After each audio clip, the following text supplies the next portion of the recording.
Hey, welcome to Socialism for All. This file is being recorded for the November 2021 edition of Socialism for All.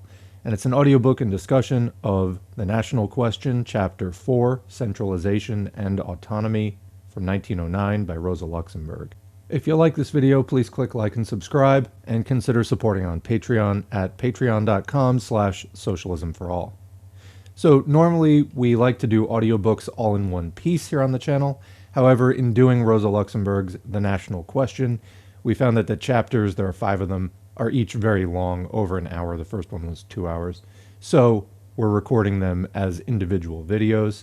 If you'd like to hear more about the background of this and the front matter, publisher information, all that, please see the Chapter 1 file, and otherwise credit to Marxists.org, the Marxist Internet Archive, as usual, for hosting this file which we're reading. So let's get into Chapter 4, Centralization and Autonomy, beginning now.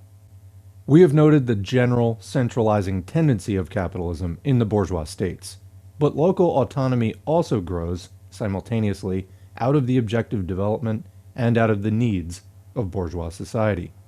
Bourgeois economy requires as great a uniformity as possible in legislation, the judiciary, administration, the school system, etc., in the entire area of the state, and as far as possible, even in international relations.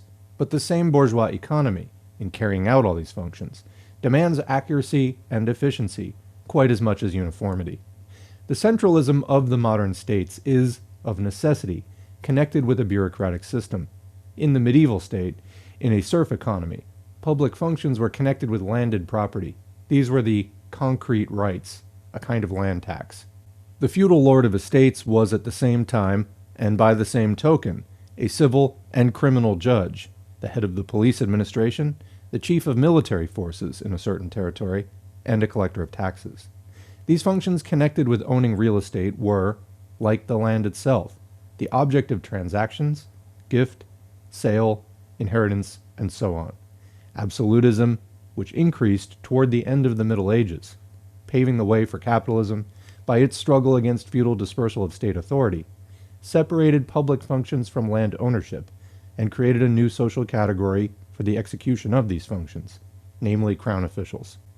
With the development of modern capitalistic states, the performance of public functions passed completely into the hands of paid hirelings. This social group increased numerically and created the modern state bureaucracy. On the one hand, the transfer of public relations to hired personnel, completely devoted to their work and directed by one powerful political center, corresponds with the spirit of bourgeois economy, which is based on specialization, division of labor, and a complete subordination of manpower to the purpose of maintaining the social mechanism.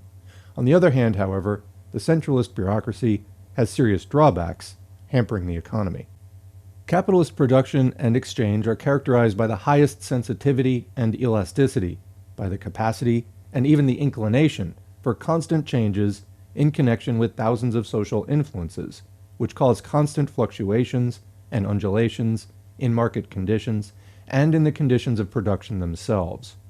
As a result of these fluctuations, the bourgeois economy requires subtle, perceptive administration of public services, such as the centralized bureaucracy, with its rigidity and routine, is not able to afford. Hence, already as a corrective to the centralism of the modern state, there develops in bourgeois society, along with legislation by representative assemblies, a natural tendency toward local autonomy, giving the possibility of a better adjustment of the state apparatus to social needs. For local autonomy takes into account the manifold variety of local conditions and also brings about a direct influence and cooperation of society through its public functions. However, more important than the deficiencies inseparable from the rule of bureaucracy, by which the theory of bourgeois liberalism usually explains the necessity for autonomy, there is another circumstance. The capitalist economy brought forth, from the moment of the inception of mass factory production, a whole series of entirely new social needs, imperiously demanding satisfaction. Above all, the penetration of big capital and the system of hired labor, having undermined and ruined the entire traditional social structure, created a plague unknown before, namely mass unemployment and pauperization for the proletariat. Since capital needs a reserve labor force, and since public security must be preserved, society, in order to hold in check the proletarian masses deprived of means of livelihood and employment, cannot but take care of them. In this way, modern public welfare comes into being as a social function within the framework of capitalistic production. The agglomeration of big masses of industrial proletarians in the worst material conditions in the modern industrial centers created for the adjacent bourgeois classes a threat of infectious diseases and brought about another urgent social need, public concern for health, and in connection with this, the whole management of the sewage system and supply of water, as well as public regulation of building construction. The requirements of capitalist production and of bourgeois society brought about for the first time the problem of popular education, the system of schools accessible to broad masses, not only in the big cities, but also in the provinces and among the rural population, brought the idea that the creation and regulation of schools was a public function. The movement of goods and persons in the whole area of the state as a normal phenomenon and a condition of the existence of capitalist production brought forth the need for constant public concern about roads and means of communication, not only in the form of trunk-line railroads and maritime traffic, important from the point of view of military strategy and world trade, but also of vehicular roads, highways, bridges, river navigation, and subsidiary railroads.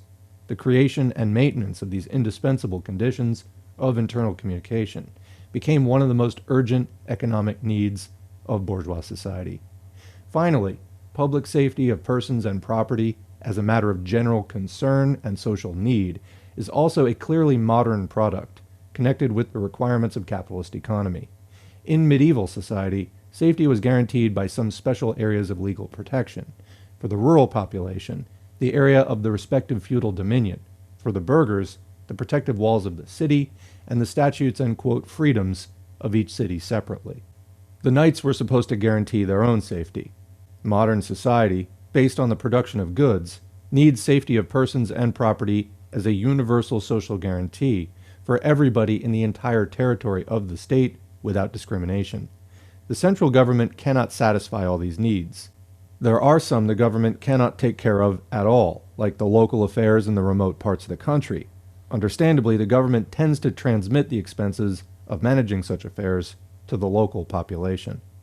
Local autonomy therefore originates in all modern states very early, above all in the form of transferring the material burden of a series of social functions to the population itself.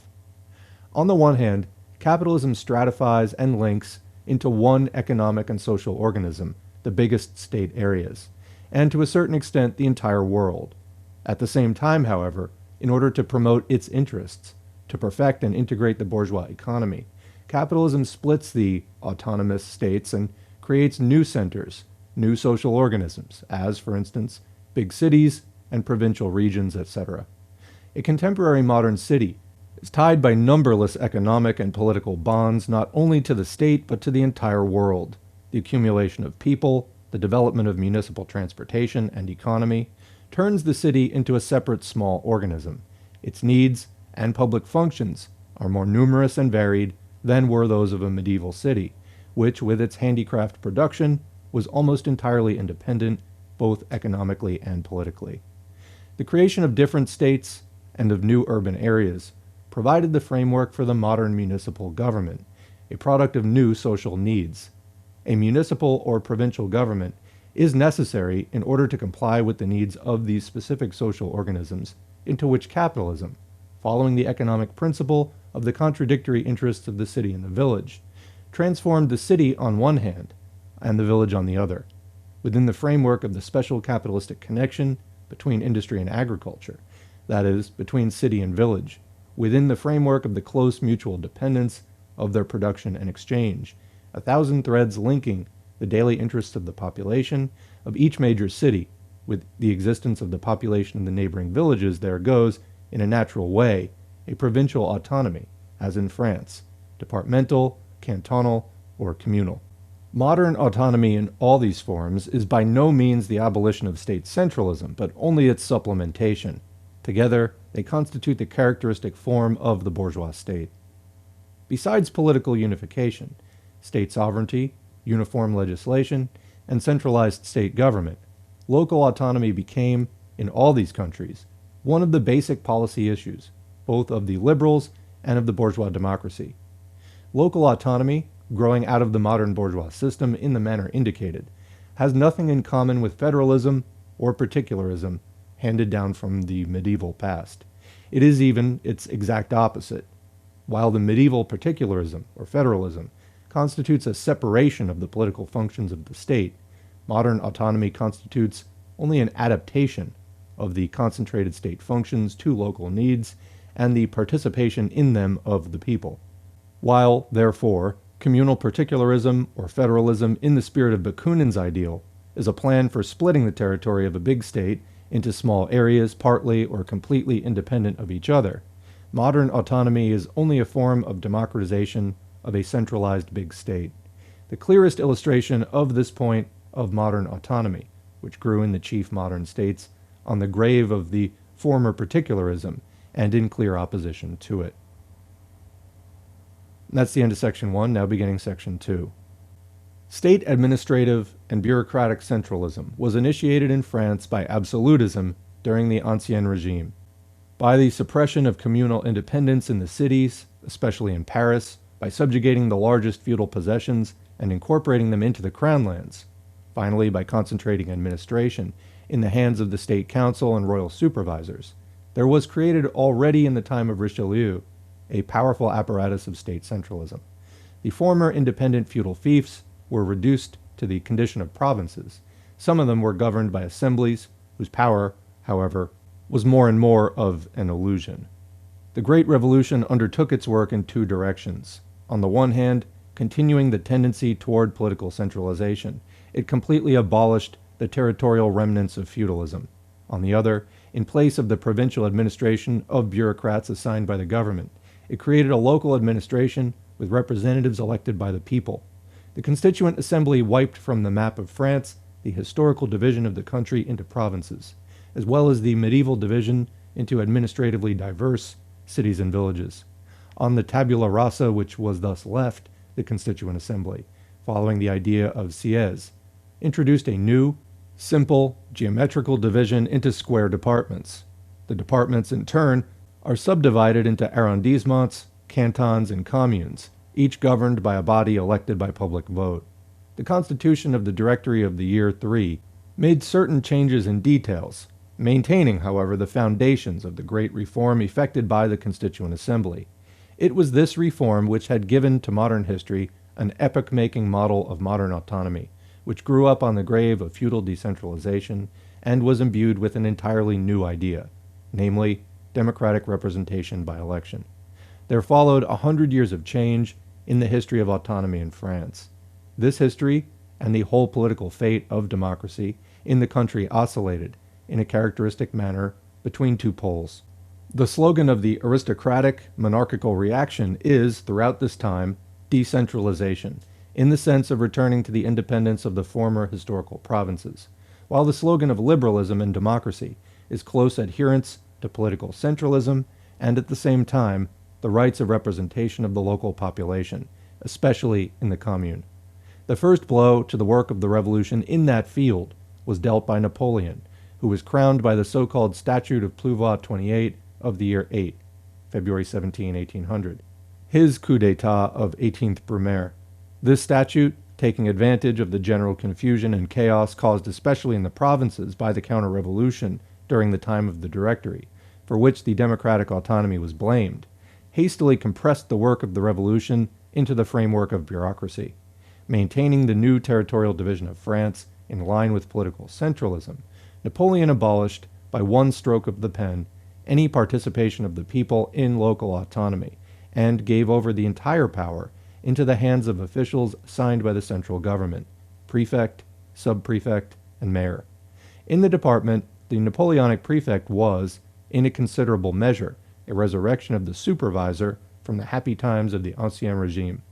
Napoleon expressed this reversion with characteristic frankness when he said, "With the help of my prefects, police, and priests, I will do whatever I like." The Restoration kept the system of its predecessor in general, according to a current expression. The Bourbons slept on a bed that had been made by Napoleon.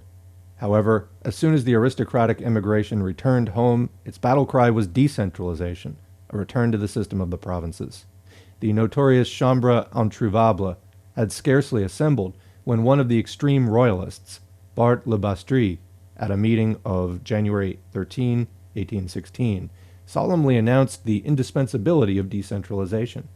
On many later occasions, the leaders of the right, Corbière, Le Bonal, Le Bourdonnais, de Viel, Duvergier de Oran, argued, quote, the impossibility of reconciling the monarchy with republican uniformity and equality, unquote. Under this standard, the aristocracy fought simply for a return to its former position in the provinces from the economic and political point of view. At the same time, it denounced political centralism as support for revolution, a hotbed of innovations and agitation. Here we already hear literally the same arguments under the cover of which the right, half a century later, tried to mobilize the provincial reaction against the revolutionary Paris Commune. Therefore, the first timid attempt at the reform of the local administration with application of the principle of election, that is, the project of Martignac, called forth a storm in the Honorable Pre-July Assembly and was rejected clearly as, quote, the beginning of revolution. The enraged representatives of the landed aristocracy demanded only the broadening of the competence of the prefect and subprefect, and making them dependent on the central authority. However, the days of the Restoration were already numbered, and the defeat of Martignac's project became the prologue of the July Revolution. The July monarchy, which was only an improved edition of the Restoration in the spirit of the rule of the richest bourgeoisie, introduced insignificant changes in local autonomy. It provided a shadow of the system of election. The law of 1831 on the communes and the law of 1833 on the departments gave the right of suffrage for municipal and departmental councils to a small minority of the most highly taxed, as well as to the bureaucracy and bourgeois intelligentsia, without, however, any broadening of the attributes of these councils. The Revolution of 1848 restored the work of its great predecessor, introduced universal suffrage for departmental councils, and made the meetings of the councils public. After the June days, the party of the aristocratic clerical right violently demanded the return to decentralization as a weapon against the hydra of socialism. In 1849 to 1851, the departmental councils unanimously demanded the extension of their competence and extraordinary powers in case of civil war for use against Paris. Thiers, at that time still a liberal, on the contrary, insisted on centralism as the most certain preventative means against socialism. The very same Thiers, it is true, in 1871 himself waved the banner of federalism and decentralization to mobilize the provinces against the Paris Commune. The Second Republic, in liquidating the work of the February Revolution, prepared in 1851 a project for the reform of local administration, which restored completely the system of Napoleon I with an all-powerful prefect, and in this way built here, as in general, a bridge on which Napoleon III entered. The latter undertook an even more thorough revision of the February achievements, put local administration even further back than the reforms of Napoleon I, and abolished the openness of the meetings of the departmental councils and their right to elect their own cabinet. From then on, the government appointed mayors quite arbitrarily, i.e. not from within the communal council. Finally, Napoleon III expanded the power of the prefects by the laws of 1852 and 1861 to such an extent that he made them completely independent of the government. These omnipotent departmental satraps, dependent directly on Louis Napoleon, became, by virtue of their function of directors of elections to Parliament, the main pillars of the Second Empire. The course of the above history, until the beginning of the Second Empire, was characterized by Marx in broad strokes in his The 18th Brumaire of Louis Bonaparte in the following way, quote, "This executive power, with its enormous bureaucratic and military organization, with its ingenious state machinery, embracing wide strata, with a host of officials numbering 500,000, besides an army of another 500,000, this appalling parasitic body, which enmeshes the body of French society like a net and chokes all its pores, sprang up in the days of the absolute monarchy, with the decay of the feudal system which it helped to hasten. The seigneurial privileges of the landowners and towns became transformed into so many attributes of the state power, the feudal dignitaries into paid officials, and the motley pattern of conflicting medieval plenary powers into the regulated plan of a state authority, whose work is divided and centralized as in a factory. The First French Revolution, with its task of breaking all separate local, territorial, urban, and provincial powers in order to create the civil unity of the nation, was bound to develop what the absolute monarchy had begun, centralization, but at the same time the extent, the attributes, and the agents of governmental power. Napoleon perfected this state machinery. The legitimist monarchy and the July monarchy added nothing but a greater division of labor, growing in the same measure as the division of labor within bourgeois society created new groups of interests, and therefore new material for state administration. Every common interest was straightway severed from society, counterposed to it as a higher general interest, snatched from the activity of society's members themselves, and made an object of governmental activity, from a bridge, a schoolhouse, and the communal property of a village community, to the railways, the national wealth, and the National University of France. Finally, in its struggle against the revolution, the parliamentary republic found itself compelled to strengthen, along with the repressive measures, the resources and centralization of government power. All revolutions perfected this machine instead of smashing it. The parties that contended, in turn, for domination regarded the possession of this huge state edifice as the principal spoils of the victor. But under the absolute monarchy, during the First Revolution, under Napoleon, bureaucracy was the only means of preparing the class rule of the bourgeoisie. Under the Restoration, under Louis Philippe, under the parliamentary republic, it was the instrument of the ruling class, however much it strove for power of its own. Only under the second Bonaparte does the state seem to have made itself completely independent.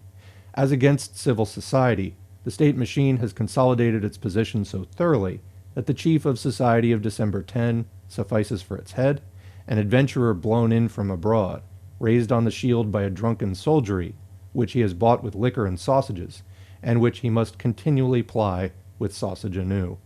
Unquote. The bureaucratic system of Napoleon III stirred up, especially toward the end of his reign, a strong opposition. This opposition comes through clearly in the statements of certain local administrations.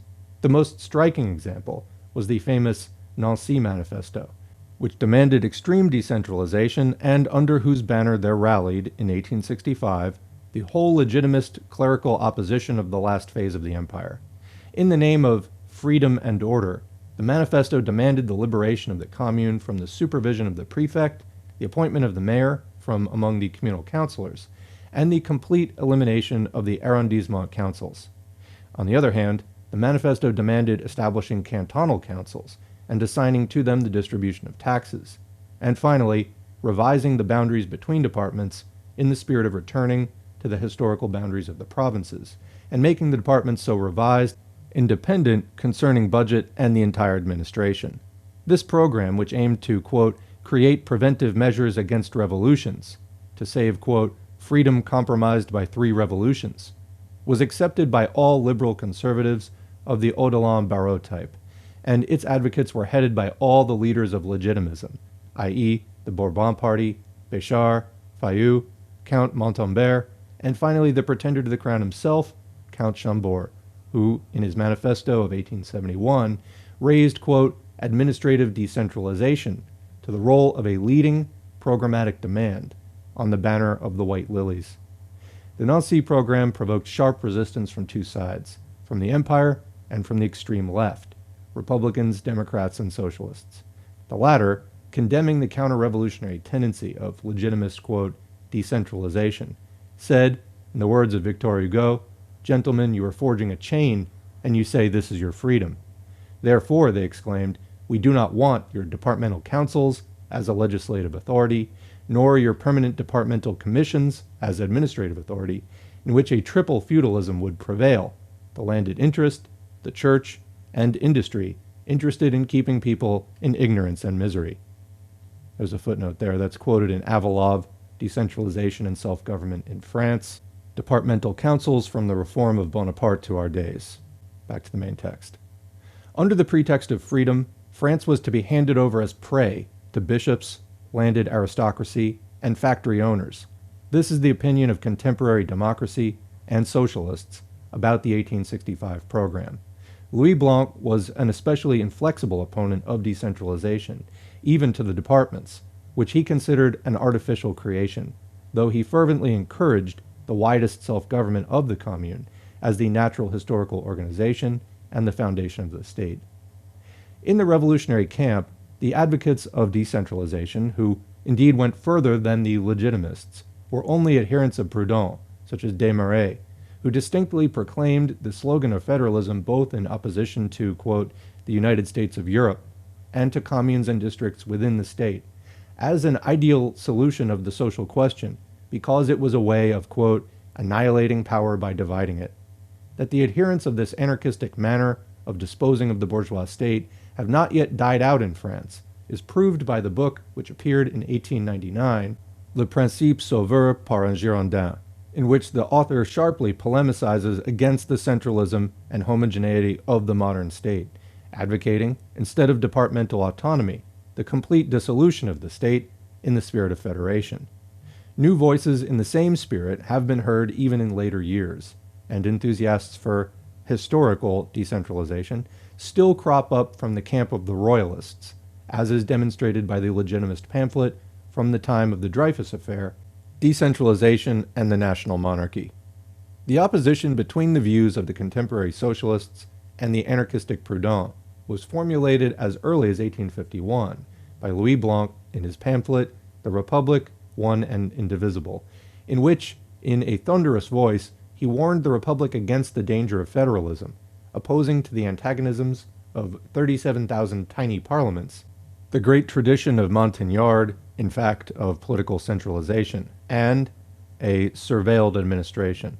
As a matter of fact, France at that moment was less threatened by the danger of federalism than by its opposite, the coup d'etat of Louis Bonaparte and the absolute rule of his prefects. The same grouping of parties with regard to local administration was also reflected in the notorious National Assembly in Bordeaux after the fall of the Empire. After the destruction of the Paris Commune, the main question concerning decentralization was whether it could serve as preventative against the revolutionary movements of the proletariat. First of all, the Third Republic hastened to expand the competence of the departments, equipping them, in accordance with the leading idea of reaction since the time of the Restoration, with special powers against the revolution. The so-called Trevignac Law of February 15, 1872, bears the significant title, Law Relative to the Eventual Role of General Councils in the Event of Exceptional Circumstances. On the other hand, the powers of the communes were, after a temporary expansion, again restricted, whereas in 1871 the communal councils had received the power of electing their mayor. After 3 years, they were again deprived of this right, and the government of the Third Republic appointed 37,000 mayors through its prefects, thus showing itself a faithful exponent of the monarchical traditions. However, in the foundation of the Third Republic, there occurred certain social changes which, despite all external obstacles, pushed the matter of local autonomy on to completely new paths. Although the independence of the urban and rural communes might have been abhorrent to the bourgeois reaction, intimidated by the great traditions of the Paris Commune from 1793 to 1871, it eventually became an indispensable need, especially since the inception of big industry under the wings of the Second Empire. It was then that railroads began to be built on a large scale. The artificially fostered and protected big industry not only flourished in Paris, but in the 50s and 60s it spread into the provinces and suburban areas, where capitalism sought cheap factory sites and cheap labor. Enterprises, industrial centers, financial fortunes mushroomed in the hothouse temperature of the empire, suppressing small industry and introducing mass factory labor of women and children. The Paris Stock Exchange occupied second place in Europe, together with this explosion of original accumulation, as yet unbridled by any protective law. There was still no factory inspection, or by labor organization and struggle, there took place in France an unparalleled accumulation of mass poverty, disease, and death. Suffice it to mention that there were cases when female factory workers were paid 1 sou, i.e. 5 centimes per day, in a period of general unparalleled high prices of the prime necessities of life. There's a footnote there. This fact is quoted by G. Weil, Histoire du mouvement social en France, 1904. Back to the text. The short period of this exploiting economy made bourgeois society painfully aware of the lack of any public activity to prevent glaring poverty, infectious diseases, danger to life and property on public roads, etc. As early as 1856, much was written and spoken about the necessity of an official inquiry concerning pauperism in France. In 1858, such an inquiry, confidentially ordered by the government, predictably came to naught. The state of public education corresponded more or less with these economic conditions. School courses for adults, subsidized by the government under Louis Philippe, by the tiny sum of 478 francs on the average annually, were, during the Empire, deprived of this subsidy and neglected. A certain historian described the state of elementary schools in 1863 as follows, quote, "Thousands of communes are without schools for girls. Villages are deprived of any schools at all. A large number of others stay briefly in school and do not learn anything useful. There are no schools for adults and not a single library in the villages. The annual figures show that there is more than 27% illiteracy, that living conditions of the male and female teachers are miserable, that 5,000 female teachers receive less than 400 francs annual wages.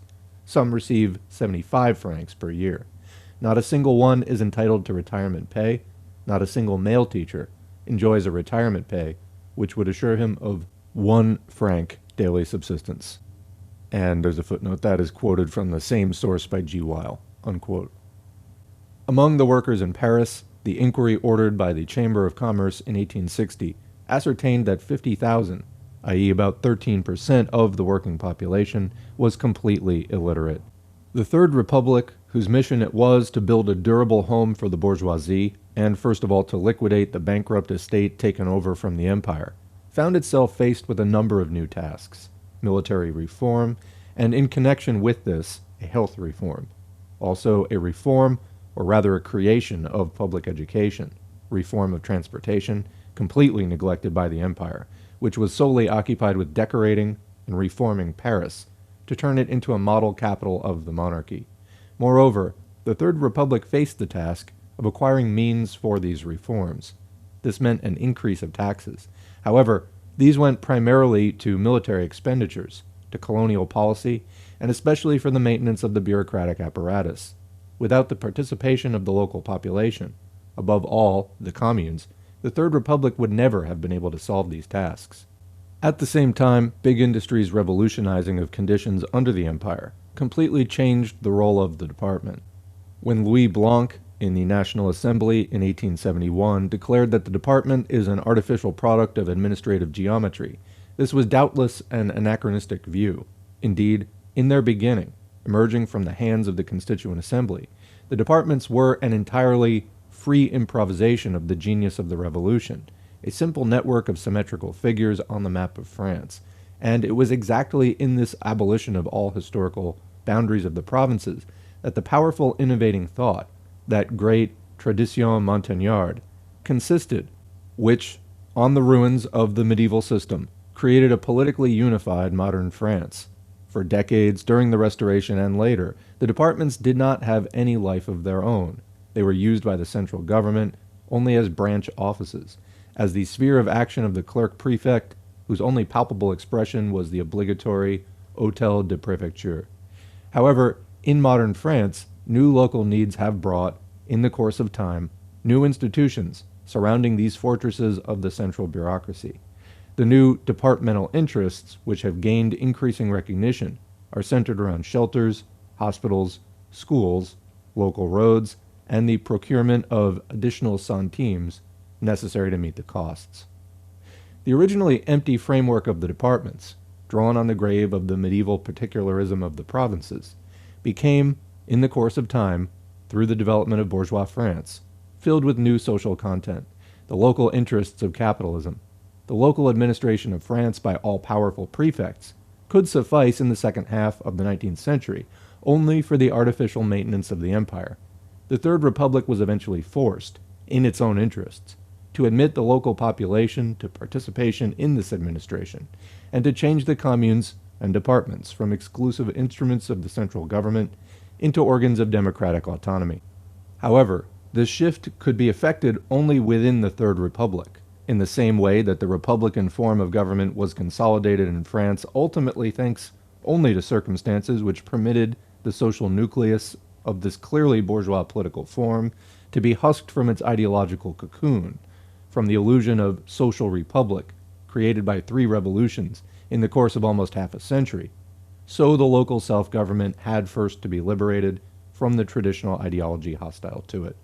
As late as the 1871 National Assembly, some advocates of liberalism abhorred the, quote, reactionary idea of autonomy, which they persistently identified with feudal decentralization. The monarchist, d'Aussonville, warned his party, reminding it that already during the Great Revolution, the appearance of adhering to federalism was sufficient to send people to the guillotine, while Duvergier de Oran declared that France was faced with a dilemma: either uniform administration represented in each department by a prefect, or a federation of autonomous departments. These were the last reverberations of an opinion which weighed on people's minds for 3/4 of a century. Only when, with the fall of the Second Empire and the triumph of the Third Republic, the attempts of the aristocratic clerical reaction were defeated once and for all, and the phantom of the federalism of the historic provinces was relegated to the realm of disembodied spirits, did the idea of the relative independence of the departments cease to give an impression of federalism, which frightened away bourgeois liberalism and democracy. And only when the last flicker of the Paris Commune revolutionary tradition died out in the cinders of the 1871 Commune, and under the withered lawn of the Confederates' Wall, Mur des Fédérés, at Père-Lachaise, where the corpses and half-dead bodies of the Commune's heroes were dumped, only then did the idea of communal self-government cease to be synonymous with social upheaval in the minds of the bourgeoisie, and the Phrygian cap ceased to be the symbol of the city hall. In a word, only when both departmental and communal autonomy were able to demonstrate their proper historical social value as genuinely modern institutions of the bourgeois state, growing out of its own needs and serving its interests, did the progressive development of local autonomy in France become possible. The Organic Statute of 1871, supplemented by the law of 1899, at last authorized representatives of departments chosen by general elections of the people to participate in the administration with a determining voice, and the Statute of 1884 gave a similar right to the communal councils, returning to them the power of choosing their own mayor. Slowly and reluctantly, and only in modern times, the modern autonomy of France has liberated itself from the iron bonds of bureaucracy. The history of self-government in England followed entirely different paths. Instead of the revolutionary changeover from medieval to modern society, we see here, on the contrary, an early compromise which has preserved to this day the old remnants of feudalism, not so much by the shattering of old forms as by gradually filling them with new content. Bourgeois England has carved out a place for itself in medieval England, and perhaps in no other area is this process so typical and interesting as in the area of local self-government.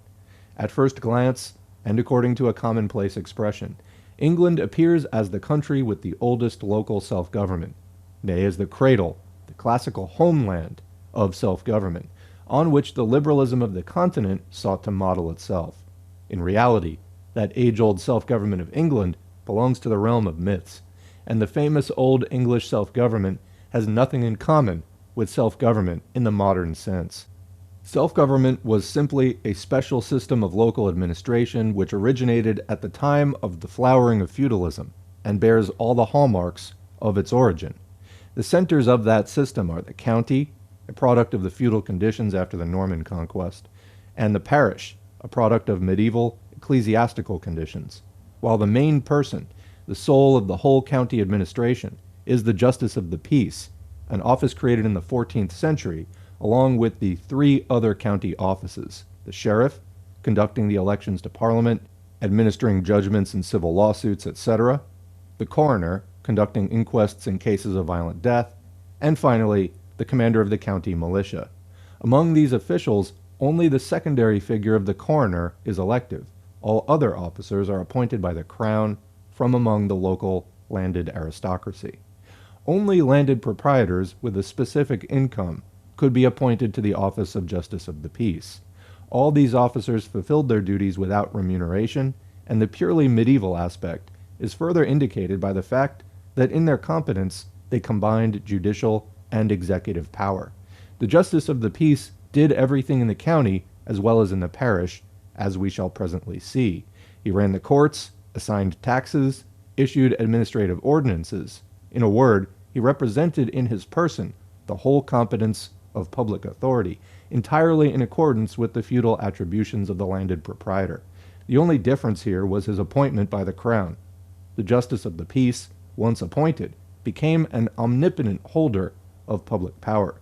Justices of the peace were entirely independent of the central government, and in general not responsible, because the old system of English self-government obviously knows nothing of another basic feature of modern administration, the judicial responsibility of officials and the supervision by the central authority over local offices. Any participation of the local population in this administration was out of the question. If, therefore, the ancient English self-government may be regarded as a kind of autonomy, this can be done only in the sense that it was a system of unrestricted autonomy of the landed aristocracy, who held in their hands the complete public power in the county.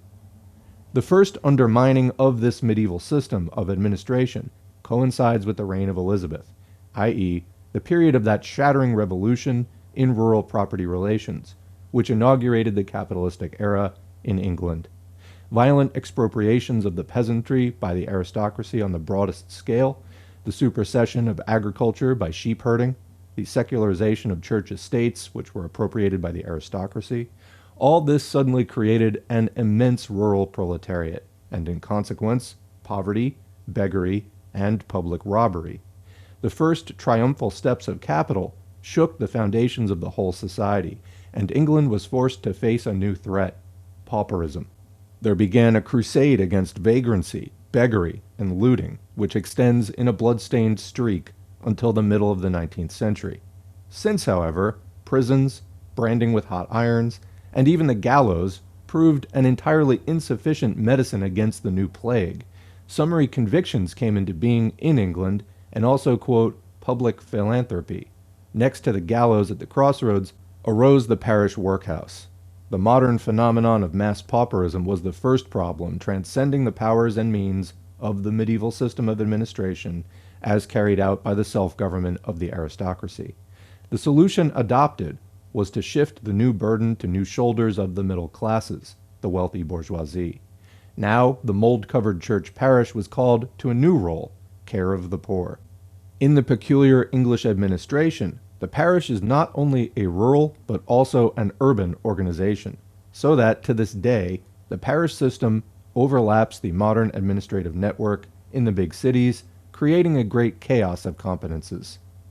At the end of the 16th century, a tax for the poor was introduced in the parish, and this tax gradually became the cornerstone of the tax system of the commune. The poor rates grew from £900,000 sterling at the end of the 17th century to £7,870,000 plus sterling in 1881. The collection and administration of these funds, the organization of assistants and workhouses, called forth a new organization of the communal office, and to it there also fell presently another important public function, which was likewise caused by the needs of the nascent capitalist economy: supervision of roads. This organization also comprised, from then on, besides the rector, who was at the head, and 2 church wardens elected by the commune, 2 overseers of the poor, designated by the Justice of the Peace, and 1 surveyor of the highways, also designated by the Justice of the Peace. As we see, this was still the use of the old self-government apparatus for modern purposes. The landed aristocracy, in the persons of the Justices of the Peace, preserved power in their hands. Only the material burden fell on the bourgeoisie. The commune had to carry the burden of the poor tax. However, it didn't have any voice in the apportionment of the tax. The latter function was an attribute of the Justice of the Peace and of the communal overseers subject to him. In such a state, the local administration survived until the 19th century. A few attempts at admitting the population to participation in this administration were undertaken at the beginning of that century but came to nothing. In the meantime, capitalism in England entered new paths. Big machine industry celebrated its triumphal entry and undertook an assault on the old fortress of self-government, which the crumbling structure could not withstand. The violent growth of factory industry at the end of the 18th and the beginning of the 19th century caused a complete upheaval in the conditions of England's social life. The immense influx of the rural proletariat to the cities soon brought about such a concentration of people and such a housing shortage in the industrial cities that the workers' districts became abhorrent slums, dark, stinking, filthy, plague-ridden. Sickness among the population assumed terrifying proportions. In Scotland and Ireland, an outbreak of typhoid took place regularly after each price increase and each industrial crisis. Comment there, what is an industrial crisis? This is the boom-bust cycle, so every time that capitalism throws people out of work and the economy grinds to a halt, this happens like at least once a decade, this is what would happen. There'd be a big outbreak of typhoid because working people didn't have the means to take care of themselves. Continuing. In Edinburgh and Glasgow, for instance, as stated by Engels in his classic work, The Condition of the Working Class in England in 1844, in the year 1817, 6,000 persons fell ill. In 1826 and 1837, 10,000 each. In 1842, in Glasgow alone, 32,000, i.e., 12% of the entire population. In Ireland, in 1817, 39,000 persons fell ill with typhoid. In 1819, 60,000. In the main industrial cities of counties Cork and Limerick, 1/7 and 1/4, respectively, of the entire population fell victim in those years to the epidemic. In London and Manchester, malaria was endemic. In the latter city, it was officially stated that 3/4 of the population needed medical help every year, and mortality among children up to 5 reached, in the industrial city of Leeds in 1832, the terrifying figure of 5,286 out of a population of 100,000. The lack of hospitals and medical help, housing shortages, and undernourishment of the proletariat became a public threat. In no less a degree, the intellectual neglect of the mass of the people became a public plague when big industry, having concentrated immense crowds of the proletariat under its command, made them a prey of spiritual savages. The textile industry especially, which was the first to introduce mass labor of women and children at the lowest age, and which made impossible any home education, however rudimentary, made the filling of this gap, i.e. the creation of elementary schools, a public need. However, the state performed these tasks to a minimal degree. At the beginning of the 4th decade of the century, out of the budget of England amounting to £55 million, public education is allotted the ridiculous sum of £40,000. Education was left mainly to private initiative, especially of the church, and became mostly an instrument of bigotry and a weapon of sectarian struggle. In Sunday schools, the only ones accessible to working-class children, the latter were often not even taught reading and writing, as occupations unworthy of Sunday, while in the private schools, as was demonstrated by a parliamentary inquiry, the teachers themselves often did not know how to read or write. In general, the picture revealed by the famous Children Employment Commission showed the new capitalistic England as a scene of ruin and destruction, a wreckage of the entire antiquated, traditional social structure.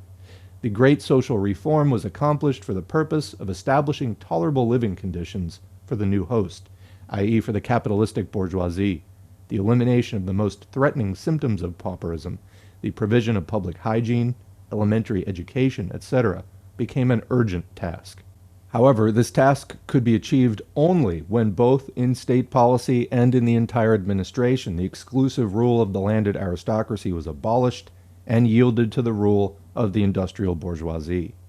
The election reform of 1832, which broke the political power of the Tories, is also the date from which begins self-government in England in the modern sense, i.e., self-government based on the participation of the population in the local administration, and on paid, responsible officials in the role of executor of its will under the supervision and control of the central authority. The medieval division of the state into counties and parishes corresponded to the new grouping of the population and local needs and interests as little as the medieval offices of the Justice of the Peace and parish councils. But while the revolutionary French liberalism swept from the country the historic provinces and in their place erected a homogeneous France with new administrative divisions, the conservative English liberalism created only a new administrative network, inside, beside, and through the old divisions without formally abolishing them.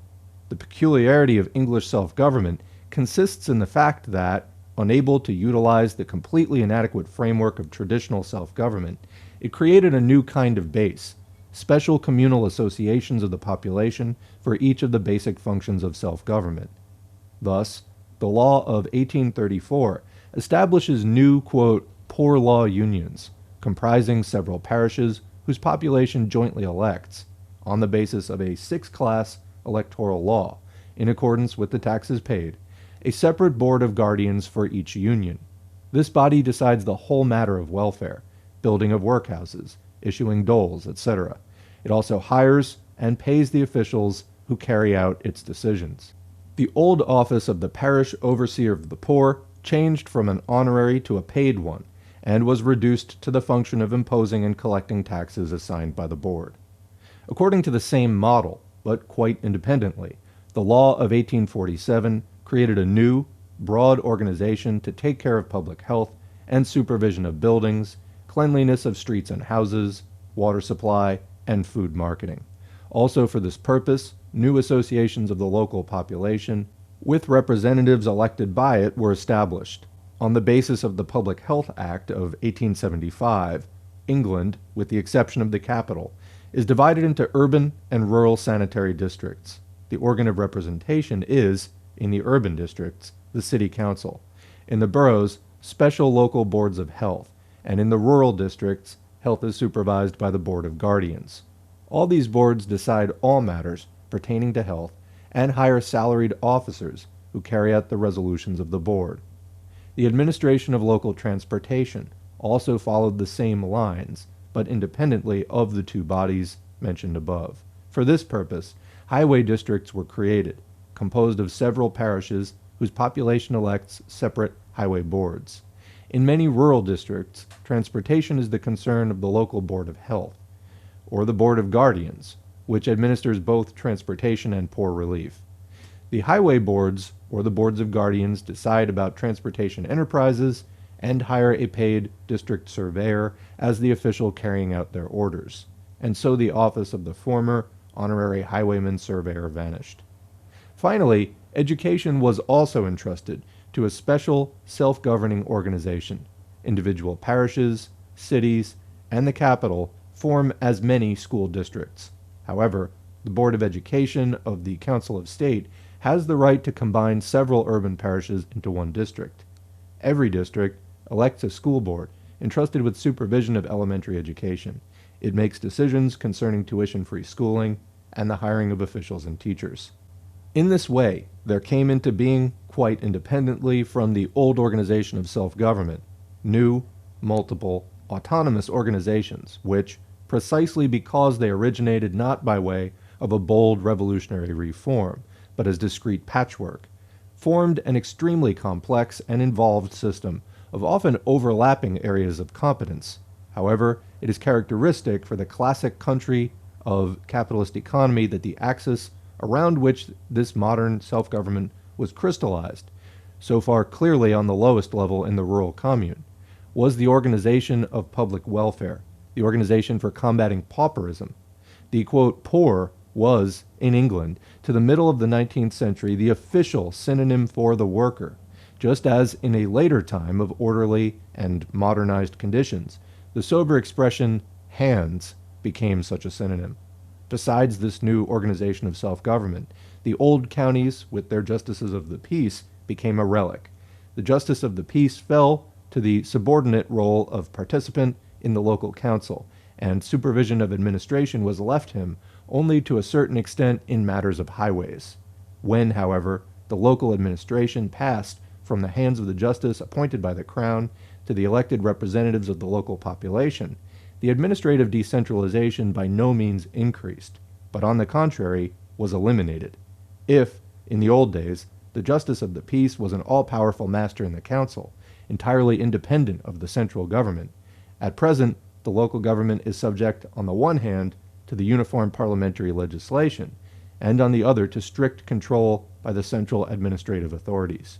The local government board, specially created for this purpose, controls the activity of the local boards of guardians and boards of health through visiting inspectors, while the school boards are subject to the Board of Education of the State Council. Also, urban self-government in England is a product of most recent times. Only slight traces survived to modern times of the communal independence of the medieval city. The modern city, an outcome of the capitalist economy of the 19th century, made a new urban organization indispensable. Initiated by the law of 1835, it was not finally established until 1882. The history of self-government in Germany and Austria lacks such distinctive features as that of France or England. However, it generally followed the same lines. In both countries, the division into cities and rural communes resulting from the medieval development brought about a highly developed self-government of the cities and their political independence, and also created the political split, perhaps the greatest in Europe, of the state territory into independent feudal areas. After the 16th century, and especially in the 18th century, during the time of enlightened absolutism, the cities completely lost their independence and fell under the authority of the state. At the same time, the rural communes lost their traditional, self-governing institutions, having completely fallen, through the growth of serfdom, under the authority of landowners. Although much later than in France, absolutism nevertheless, as the creator of a unified state authority and territory, triumphed in Germany in the 18th century. At the beginning of the 19th century, bureaucratic centralism is everywhere victorious. However, before long, in connection with the rising big industrial production and the aspiration of the bourgeoisie to introduce modern conditions into the state, the development of local self-government on new principles begins. The first general law of this kind originated in Austria during the March Revolution. Actually, however, the foundations of the present self-government were laid in Austria by the Statute of 1862. In the respective crown lands, particular communal laws came into being later through legislation of the Diet. In Germany, there prevails French law, partly derived from Napoleonic times, which does not distinguish between the urban and rural commune. For instance, in the Rhineland, in the Bavarian Palatinate, Hesse, Thuringia, etc. On the other hand, the Prussian model prevailing in Western and Eastern Germany is an independent product. Although the Prussian urban law dates already from 1808, the actual period of the development of the present self-government in Prussia fell in the 60s and the main reforms in the 70s and 80s. Among the main areas of urban administration, province, district or Kreis, and commune, only the last has well-developed self-governing institutions, i.e., extensive power of the representatives elected by the population. In the remaining ones, representative bodies, Kreistag, Provinziallandtag, exist, but they are rather modernized, medieval class diets, and their competence is extremely limited by the competence of officials appointed by the Crown, such as Regierungspräsident in the province and Landrat in the district. Local self-government in Russia constitutes one of the most outstanding attempts of absolutism, which, in the famous, quote, liberal reforms after the Sebastopol catastrophe, aimed at adjusting the institutions of Oriental despotism to the social needs of modern capitalist economy. Between the peasant reform and the reform of the courts at the threshold of the, quote, renewed Russia of Alexander II, stands the law which created the territorial institutions. Modeled on the newly established self-governing institutions of Prussia, the system of the Russian Zemstvo is a parody of English self-government. It entrusts the entire local administration to the wealthy nobility, and at the same time subjects this self-government of the nobility to strict police supervision and the decisive authority of czarist bureaucracy. The law governing elections to the county and gubernial territorial councils happily combines, in the tricurial system and indirect elections, the class principle with the census principle. It makes the county marshal of the nobility the ex officio chairman in the district council, and securing in it to the nobility curia half of the seats suspends over all resolutions of the council, like a Damocles sword, the threatening veto of the governor.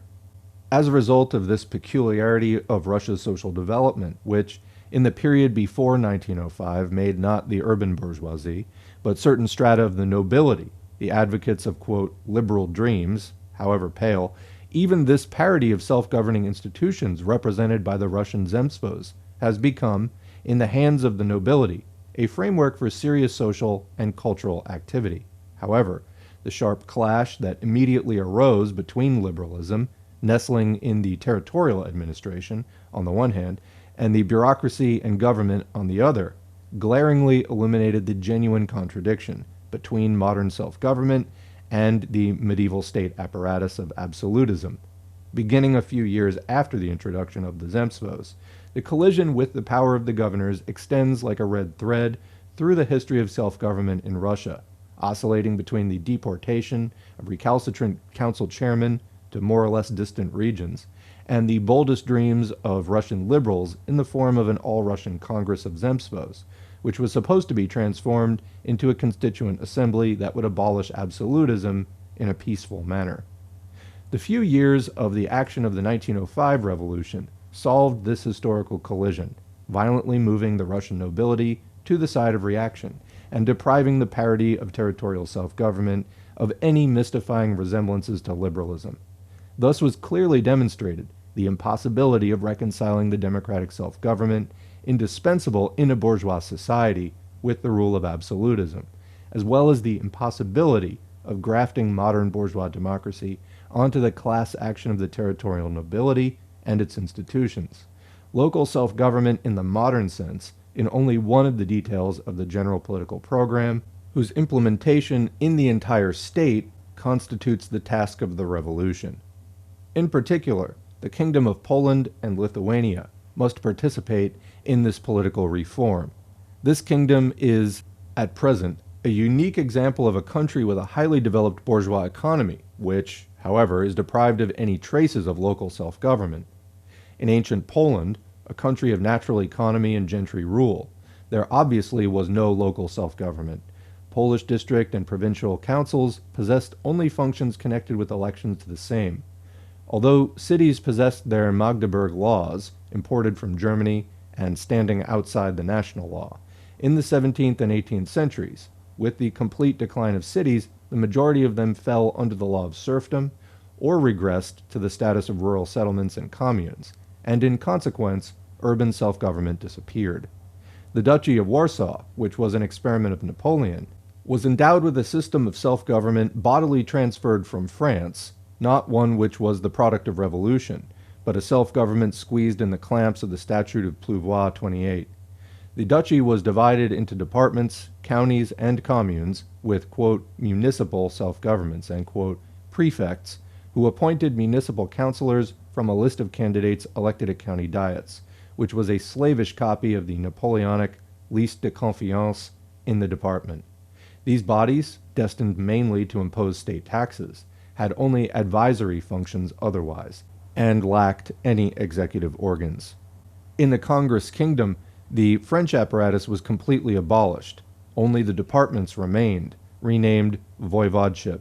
However, they still had no self-governing functions, only a certain influence on the election of judges and administrative officials. After the November insurrection of 1830, even this remnant of self-governing forms was abolished, and with the exception of the short period of Wielopolski's experiment in 1861, when provincial and county, as well as urban councils, were created on the basis of indirect, multi-level elections and without any executive organs, the country remains to this day without any form of self-government.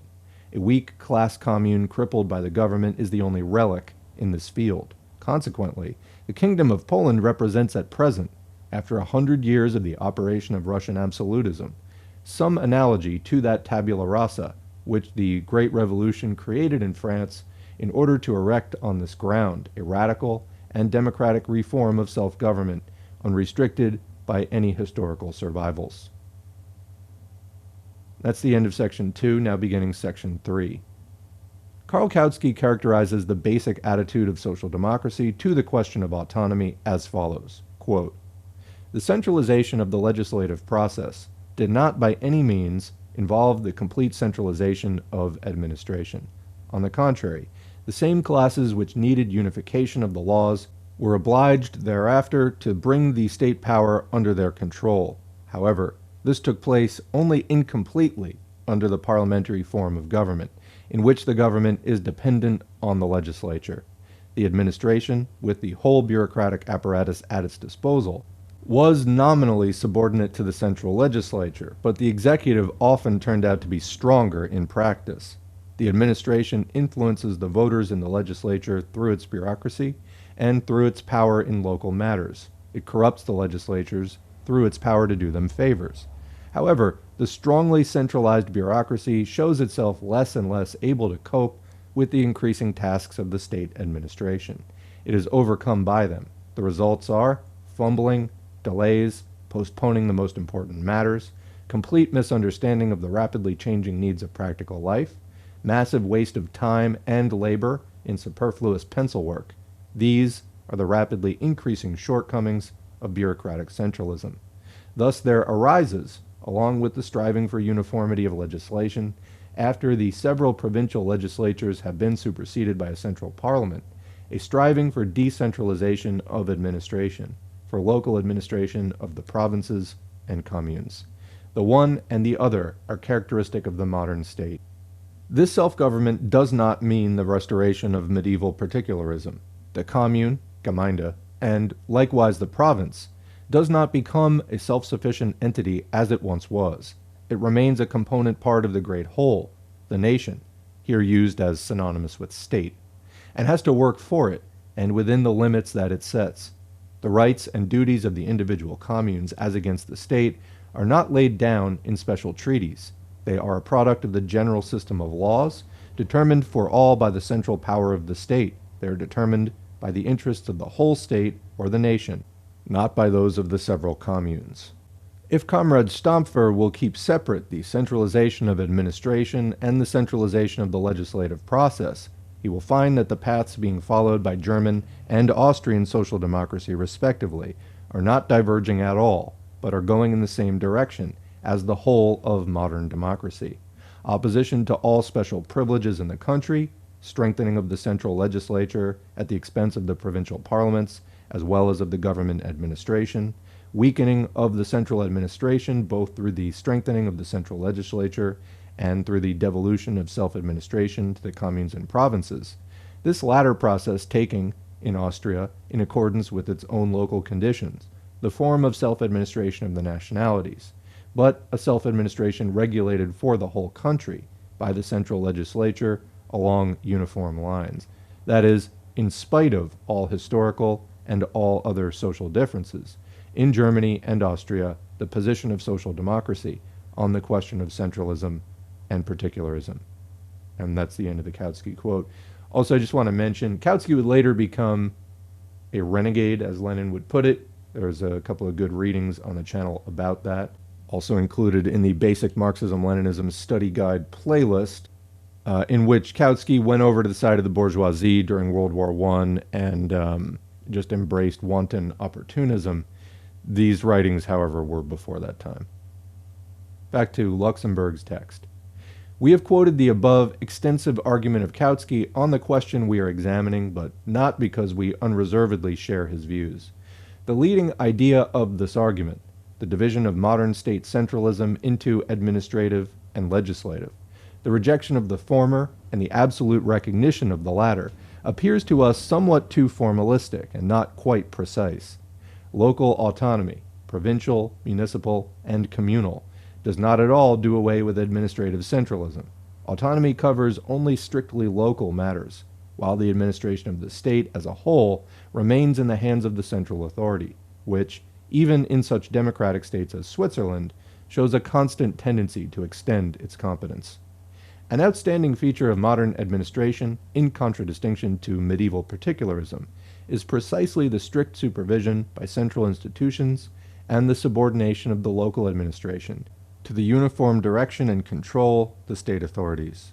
A typical illustration of this arrangement is the dependence of the modern self-governing officials in England on the central offices, and even the special creation over them of a central local government board which eliminates genuine administrative decentralization represented by the old system, in which, it will be recalled, the all-powerful justices of the peace were entirely independent of the central government. In the same way, the most recent development of self-government in France paves anew the way to democratization, and at the same time gradually eliminates the independence of the prefect from the central ministries, a system that had characterized the government of the Second Empire. The above phenomenon also completely corresponds to the general direction of political development. A strong central government is an institution peculiar not only to the epoch of absolutism at the dawn of bourgeois development, but also to bourgeois society itself in its highest stage, flowering and decline. The more external policy, commercial, aggressive, colonial, becomes the axis of the life of capitalism, the more we enter into the period of imperialistic global policy, which is a normal phase of the development of bourgeois economy, and the more that capitalism needs a strong authority, a powerful central government which concentrates in its hands all the resources of the state for the protection of its interests outside. Hence, modern autonomy, even in its widest application, finds definite barriers in all those attributes of power which are related to the foreign policy of a state. On the other hand, autonomy itself puts up barriers to legislative centralization, because without certain legislative competences, even narrowly outlined and purely local, no self-government is possible. The power of issuing within a certain sphere, on its own initiative, laws binding for the population, and not merely supervising the execution of laws issued by the central legislative body, constitutes precisely the soul and core of self-government in the modern democratic sense. It forms the basic function of municipal and communal councils, as well as of provincial diets or departmental councils. Only when the latter in France acquired the right of deciding in the last instance about their problems, instead of submitting their opinions in a consultative capacity, and particularly when they acquired the right of drafting their independent budget, only from that time dates the real beginning of the autonomy of the departments. In the same way, the foundation of urban self-government in Germany is the right of establishing the budget of the towns, and in connection with this, the independent fixing of supplements to the state taxes, and also the introduction of new communal taxes, although within limits fixed by state law. Further, when, for instance, the City Council of Berlin or Paris issues binding regulations concerning the building code, insurance duties for home industry, employment and unemployment aid, the city sewage disposal system, communications, etc., all these are legislative activities. The axis of the incessant struggle between local representatives and organs of the central administration is the democratic tendency constantly to expand the legislative competence of the elected organs and to reduce the administrative competence of the appointed organs. The attitude to local autonomy, its legislative and administrative functions, constitutes the theoretical basis of the political fight which has been going on for a long time between social democracy on the one hand and the government and the bourgeois parties on the other. The latter hold a uniform view on the matter in question, except for a small group of extreme left progressives, while the theory of bourgeois reaction maintains that local self-government is, by its nature, only a localization of state administrations, that the commune, district, or province, as a financial unit, is called to administer the state property. Social democracy defends the view that a commune, district, or province is a social body called upon to take care, in a local sphere, of a number of social matters, and not only financial ones. The practical conclusion of these two theories is that the bourgeois parties insist that electoral rights to self-governing bodies should be limited by a property qualification, while social democracy calls for a universal and equal electoral right for the whole population.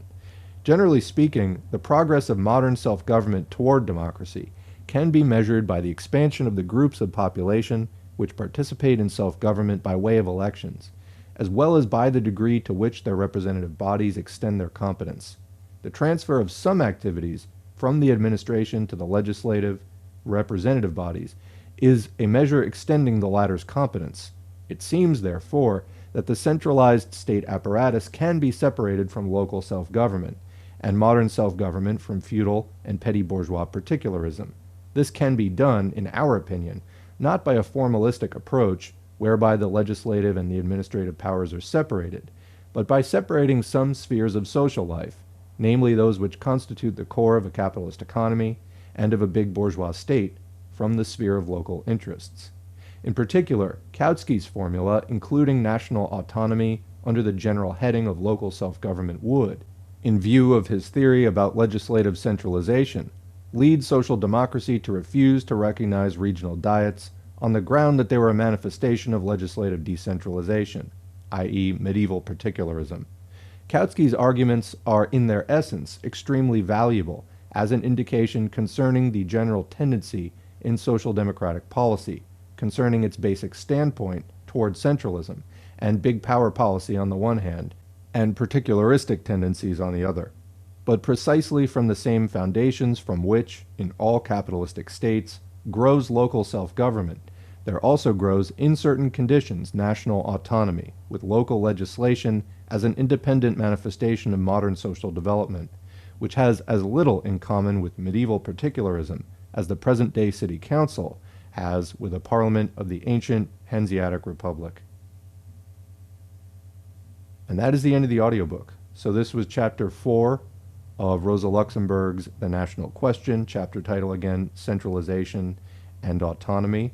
What did you think? Leave a comment below, or ask clarifying questions below, or post something interesting that you looked up or thought of while listening to this. And in the meantime, we'll pick up with chapter 5 in the next week or so, hopefully in the next few days, but we will see.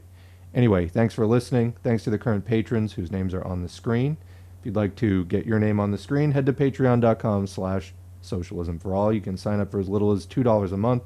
Every donation is encouraging as well as materially helpful, so thank you all very much for those. If you'd like to help out without making a donation, liking, subscribing, commenting, even if it's just good video, thanks. All that helps to boost the channel, as well as sharing it on your social media. That's also very helpful. I appreciate that a lot. Channel has seen a lot of growth, and we're about to push past 5,000 views as of the time of this recording in November 2021, so that's pretty exciting. Otherwise, thanks for all that you do to further the cause of socialism, whether it has anything to do with this channel or not. Join an organization if there's a good one in your area, or start a project of your own, and we will catch you in the next video.